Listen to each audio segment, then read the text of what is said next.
been a long time since I did an Algebra 1 video. So this is going to be the answer key for the June 2019 Algebra 1 Regents. This is going to be part 1. And I'm going to be doing problems 1 through 12 in this video. My name is Mr. Krause. You can call me Mr. Key. All of this stuff can be found on my website at www.mrkraussemath.com. All right, normally I drink hot coffee, but today it's going to be a little bit of iced coffee. And I'll need my Dunkin' Donuts mug because I still haven't moved yet, and it's in storage. So eventually I will get those mugs. But for now, we're going to my son's school, RPI. Going to have a little bit of iced coffee because it is way too hot out on a hot June. All righty, let's get started. What do we got here? We're going to go. I hope you did okay. So this is going to be a little bit longer video because I'm going to go through all of the ways to do the problem. I'm going to try to show you 1, 2, or even 3 different ways that you could have solved these problems, as well as giving you the right answer. Now, if you're here just to cheat, and you're not here to work, and you haven't tried these problems on your own, shame on you. Get your butt working, try them on your own before you come here. Otherwise, you're not going to help yourself. All right, first one's first. Let's do it the correct way. This is just the difference of perfect squares. So I simply can just factor this. What multiplies to w to the 4th? Well, that's not bad. W squared and w squared. What multiplies to negative 36? Well, that would be plus 6 and minus 6. And therefore, the answer is choice 4. Now, I'm going to look down and make sure. Yes, sir. Now, I would like to do this another way. So I'm going to show you 2 more ways to do this problem. Still answers choice 4, but I'm going to show you 2 different ways to do this problem. Hopefully. Forgot I don't need to do that. So the first way is to grab my calculator. Hello, calculator. Oops, this is my calculator. And I'm going to take any number, 2.568. And I pick any number. Somebody asked me the other day, how do you know what number to pick? I just pick any number. And I'm going to type in x raised to the 4th minus 36, and I get this. Then I'm going to type in the 2 answers I came up with, which were x squared minus 6, and then x squared plus 6. Now, if they're the same answer, we're done. That's method 2 to solve this problem. Now, let me give you a 3rd way to solve this problem. A 3rd way to solve this problem would be to come over here graphically and say, okay, you can't use w, you got to use x raised to the 4th minus 36, and graph it. And then press tab, and then type in what we had, x squared plus 6, and then x squared minus 6. And if it maps exactly over, now watch, if it maps exactly over, it's correct. Shabam! Now, if you don't know if it's exactly over, just drag and drag and drag and drag and drag, and there it is. Look at it, it's perfect. And that's 3 different ways to solve the first problem. All right, let's get going. Let's do another one. F of x equals, what is the value of this? So what we're going to do is we're going to store this in for x and type it in here. So I'm going to do this the right way. So 4 times negative 3, and then I'm going to add 5. Well, that's negative 12 plus 5, which is in fact negative 7. How would I do that? The other way? Okay, here's another way to do it. You can grab your calculator. Now, this time you can't pick a random number. You have to pick negative 3 and store it into x. And then type that in. 4x plus 5. Shabam! That's method 2 to solve this. Let me give you a 3rd way to go about doing it. The more ways you can solve these problems, and the better you can use your graphing calculator as a tool to assist you, the better you're going to do on this test. Now, here's the 3rd way. Now, do you need a 3rd way on this easy question? But no, but not really, but maybe in the future you might. Let's graph it. 4x plus 5. Now it's a line. Now what do I do now? I just go into my table, Control T, and I go down to negative 3. There it is, negative 3, negative 7. 3 ways. Moving on. Which is not a function. Now the definition of a function is each x has only one y value. Now, what that means, you cannot repeat x values. Or it's got to pass the vertical line test. Or Well, look. So look at these. Any of these repeat? Nope, that's a function. This is not a table, so I want to do the vertical line test on this. Does it pass the vertical line test? Can you draw a vertical line someplace where it hits it more than once? No, that's a function. This next one is simply just a line. This is just a line with a slope of, I don't know, it doesn't really matter. It looks like this. Now, if you want to, you can come over to your graphing calculator, at least if you have one of these. If you have the other one, you have to solve for y. But if I have this calculator, I can choose relation and go 3x plus 2, plus 2y equals 4. It will graph it for me, and look at that. It's just a line. That's a function. Now, where's the problem here? It's this one. It goes, 2 is going here, and it is going here. So this is the one that is not a function. Good iced coffee. So let's talk about this one. We're talking about transformations here. Transformations. Now I'm going to show you two different ways to do this problem. One, you just got to use your noggin. And two, well, I'll show you that in a second.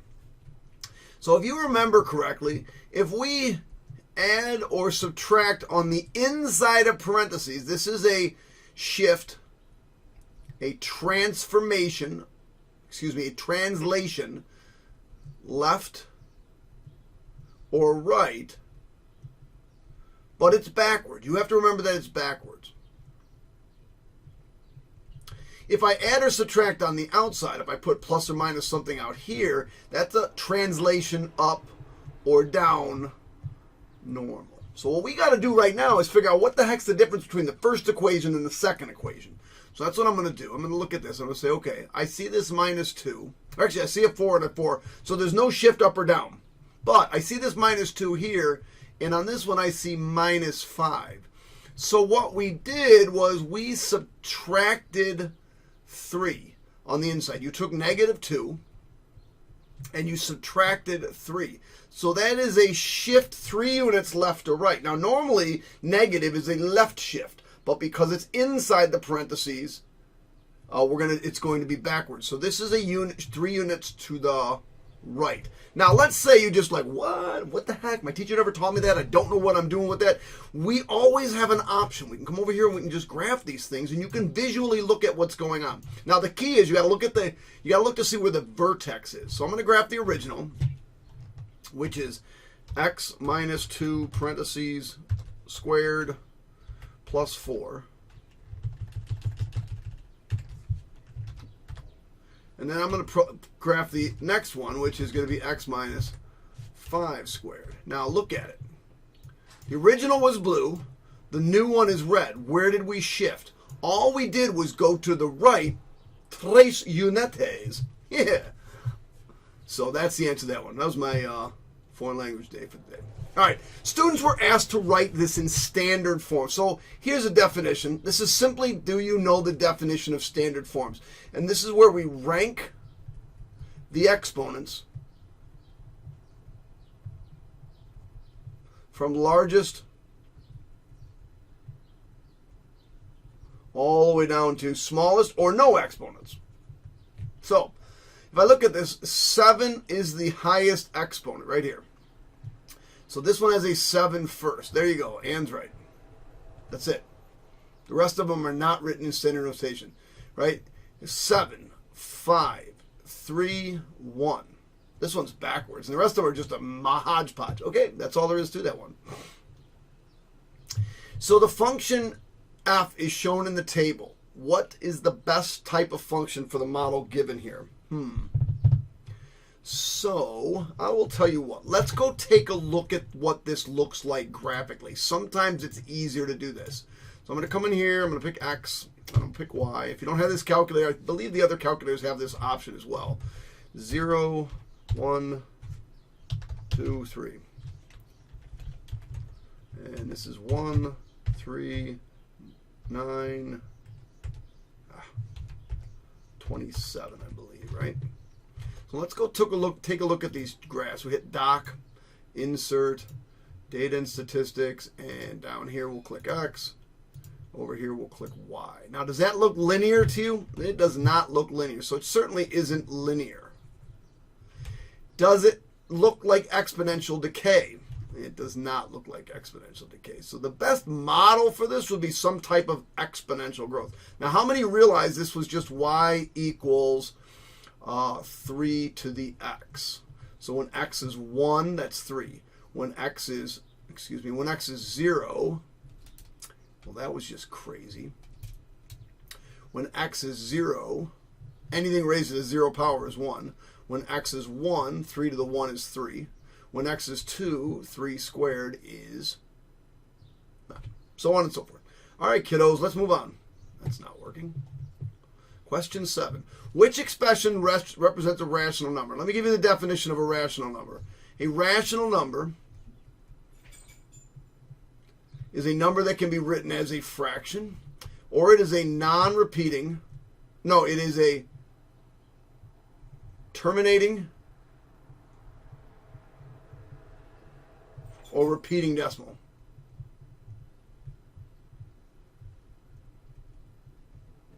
Now, if you multiply these, and if they're both under radicals, they can be multiplied. On this one, you get the square root of 36, which is, in fact, 6. Okay. This is just 5 square roots of 5. You can't do anything with this. This is just equal to 2 square roots of 2. And this one you can't do anything with.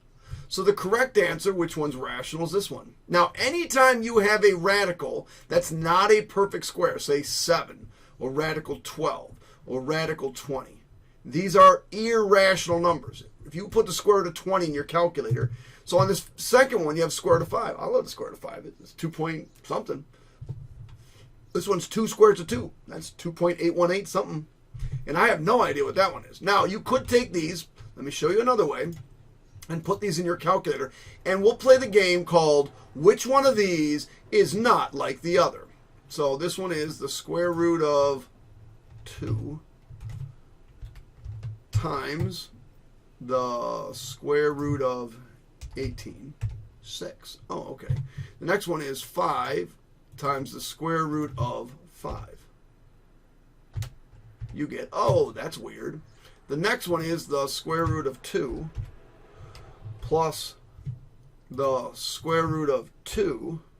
And you, there's that weird one. And the last one is a weird one. It's 3 square roots of 2. So 3 square roots of 2 plus 2 square roots of 3. They tried to trick you. I bet a lot of people picked that one just because like, oh, that one looks cool. No. Which one of these is different? Look at those 3 decimals. Are they repeating? Are they terminating? No. Those are irrational numbers. Anytime you have a radical that you don't know the square root of, or you can't plug in and figure out the square root of, it's irrational. So that's why that's the answer. All right. A polynomial graph below. Now, here's what we're going to look at. We always look at the roots of these things. So let's look at the roots. We got a root here of x equals -2. Now, if I'm a guessing man, this came from a pair of parentheses called x plus 2. This is x, well, this is x equals 1, so it came from a pair of parentheses x minus 1. And this one here is x equals +2, so this came from a pair of parentheses called x minus 2. So let's see what we got. We got x plus 2, we got x minus 2, and we got x minus 1. So those are our 3 answers that we seem to have come up with. Let's see. Oh, crap. None of those are the answers. Now, the next thing you got to recognize, look at this. Isn't this factoring something you should be very, very familiar with? Doesn't this come from x squared minus 4? And then this is x minus 1. There she is. Choice 3. Let me just check my answer key to make sure I'm correct, but I know I am. No, wait a second. Mr. Krause, I don't have an answer key on my test. What can I do? I'm glad you asked. Now, this isn't one where we can store values in, but we sure the heck fire, you should say heck fire every once in a while, it makes you sound cool. We sure the heck fire can graph this thing, x minus 1, x squared, minus 4. Look at that. It's right here at 2, 1, and 2. Excuse me, negative 2, 1, and 2. There it is, the answer. Kids, I can't stress enough. Use your calculator as a tool to help you out as much as possible. I hate these questions. I don't know why. There's like property questions. Before I do that, I gotta have some Dunkin' Donuts iced coffee. Iced coffee. All right. So let's see what happened from here. And let's see what Kate did to get to here. To me, it looks like the 8p is still on the right. So to me, it looks like she added 7 and added 7 to get this 12. Now, is that the associative property? The associative property looks like this. Well, the commutative property is A plus B is equal to B plus A. The distributive property is if I have A on the outside and B plus C on the inside, that's equal to A times B plus A times C. So I forgot the associative property. The associative property is something like this. A plus B plus C is equal to A plus B plus C. It doesn't matter. And I can do that with multiplication. So none of this stuff transpired. This is the addition property of equality. If you add something to the same side of the equation, or you subtract something from the same side of or both different sides of the equation, it remains equal. All right, almost done here. David wanted to go to amusement park ride. A right posted entrance. You must be greater than 42. So height has to be greater than 42. But no more than 57 inches. So you can be 57, but you can't be any more than 57. So that's height less than or equal to 57. Which inequality could represent the model height X? Okay, they used X, I used H. I don't know why you use H. H is better. Required for this amusement park. So basically, we're going to sandwich X in between 57 and 42. So I'm assuming those all have this. Okay. So on the 42, I've got greater than. But now be careful. It's X is greater than. You read it this way. And on this one, I got less than or equal to. So that's the one I'm looking for. Looks like we've got. It's not an or. You can't. Or means I could be, less than 57. If it's or, it means I could be like 2. No. There it is right there. Choice 1. Kiddos. How'd you do? Did you get it right? I hope so. Which model can be represented by a linear function? Well, let me tell you about a linear function. A linear function, it increases at a constant rate. In other words, we're going to add, I know my handwriting is ridiculously awesome, add the same amount. Not multiply, we're going to add the same amount. If you're multiplying, that's growing, that's not growing by a linear function, okay? So, population of bacteria triples. No, that's tripling. That's multiplying by 3. The value of a cell phone depreciates. Anytime you have a percentage, that is multiplication, and that's not the right answer. An amusement park allows 50 people to enter every 30 minutes. So 30 minutes, add 50. 30 minutes, add 50. 30 minutes, add 50. That looks like the right answer. A baseball tournament eliminates half of its team. So if you want to take half of something, let's say I want to take half of 100. I got to multiply by a half. So again, that's multiplication. So our big winner, chicken dinner, is choice number 3. And finally, let's talk about pizza. By the way, I'm just going to tell you, this is an Algebra 2 topic. So if you missed it, that's okay. It's not a bad question, but let's take a look at it. Jenny, it's Jenna, took a survey of her senior class and to see if they preferred pizzas or burgers. Well, duh. It doesn't matter. They're both good. The results are summarized in the table below. So we got males, we got burgers. So generally what we want to do is get these totals. You almost always want to get the totals. You might as well start with that. You're going to have to do it anyway. So in this one, we got 54, we got 8, 68. Over here we got 65 and 57. So 54 and 68. should be doing this in my head, not a calculator. 54 plus 68 is 122. And 65 and 57, 65 plus 57, 122. So I know my total is 122. All right, so let's see what they're talking about. Of the people who preferred burgers, okay, so the only thing I'm allowed to look at is burgers. So I'm not going to look at anything about pizza. Nothing to do with pizza. So this is all I'm allowed to look at. That's it.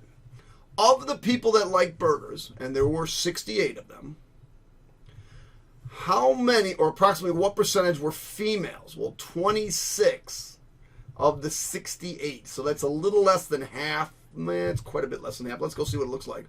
26 divided by 68. 38.2. There it is. All right, kids, that's 1 through 12. How'd you do? Go to www.mrkrausemath.com for the parts 3, or the problems 13 through 24, or parts 2, 3, 4. Okay, good luck. Hit subscribe and keep studying. Okay, if you've taken the test, hope you did well. If you haven't taken the test yet, keep studying. Okay, you can do this. All right, catch you on the flip side, homies.